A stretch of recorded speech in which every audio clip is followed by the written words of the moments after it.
किल्ले धारूर तहसील कार्यालयातील रेकॉर्ड शाखा म्हणजे दलालाचा अड्डा बनला आहे का? कोणत्याही अधिकाराशिवाय बाहेरचे लोक थेट जुन्या महसूल नोंदी हाताळताना दिसत आहेत. 7/12 फेरफार, रेकॉर्ड नक्कल खाजगी मालमत्ता आहे का? जर उद्या या नोंदीमध्ये बदल झाला तर जबाबदार कोण? कारकून की अधिकारी की डोळे झाकून बसलेला तहसीलदार? हा प्रश्न सरळ रेकॉर्ड घोटाळ्याचा संकेत नाही का? झोपेतलं प्रशासन असं कसं आहे? जिल्हाधिकाऱ्यांनी याची तात्काळ चौकशी करून संबंधित अधिकाऱ्यांवर कारवाई करण्यात यावी, अशी नागरिकातून मागणी होत आहे. हे जे शासकीय दस्तावेज आहेत फक्त त्यांना म्हणजे आपण जे टिपून फक्त तयार करून द्यायचं, तहसीलला जमा करायचं. पावती कुठे आहे? पावती वगैरे पावती देतील ना पण आपल्याला. हे त्यांचं काम आहे, तुम्ही कसं काय करायला लागले? आता कसं आहे, रायटर म्हणून ते काम करावंच लागतंय ना सर. या ठिकाणी आपण पाहू शकता की दस्तावेजचे सगळं खोलून काय नाव म्हणलं तुमचं? सचिन इंगोले. सचिन इंगोले. तलाठी कोण आहेत? काळे सर. काळे साहेब. सज्जा कुठला? भोगलवाडी. भोगलवाडी सज्जाचे काळे तलाठी आहेत. यांचे फेरफारचे रजिस्टर रायटर आहेत.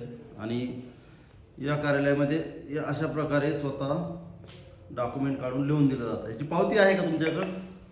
हे जे डॉक्युमेंट काढले त्याची पावती आहे का? नाही, ते काय करायचं माहिती काय, हे जे काढायचे त्यांना दाखवते काय त्यांचे ते बरोबर सर्वे नंबर आहे का नाही ते तसं नाही. इथं तुमचा नियम का? आम्ही जर तुम्हाला एखादी नक्कल तलाठीच्या तुम्हालाच माहित, यांनाच माहित नाही की हे तलाठी आहेत, तर त्यांनी आपल्याला स्पष्ट सांगितलं की हे तलाठी आहेत, एक तलाठीच्या हाताखाली काम करणारे आहेत.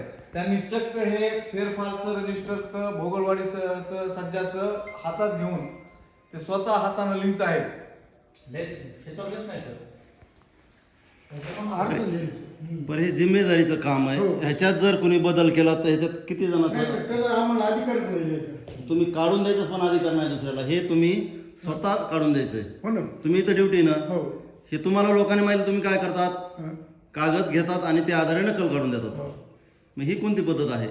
नाही ना, आम्हीच काढतो. तुम्ही तिथं फोनवर बोलत बसले, तुम्हाला विचारलं. घरचे गावाला चालले होते म्हणून ते फोन आलता, ते ट्रॅव्हल्स बुक करू लागलो नंबर. अशा प्रकारे तहसील कार्यालयामध्ये काम केलं जातं. आणि शासकीय कर्मचारी हे दस्तावेज कित्येक वर्षापासूनचे हे दस्तावेज आहेत.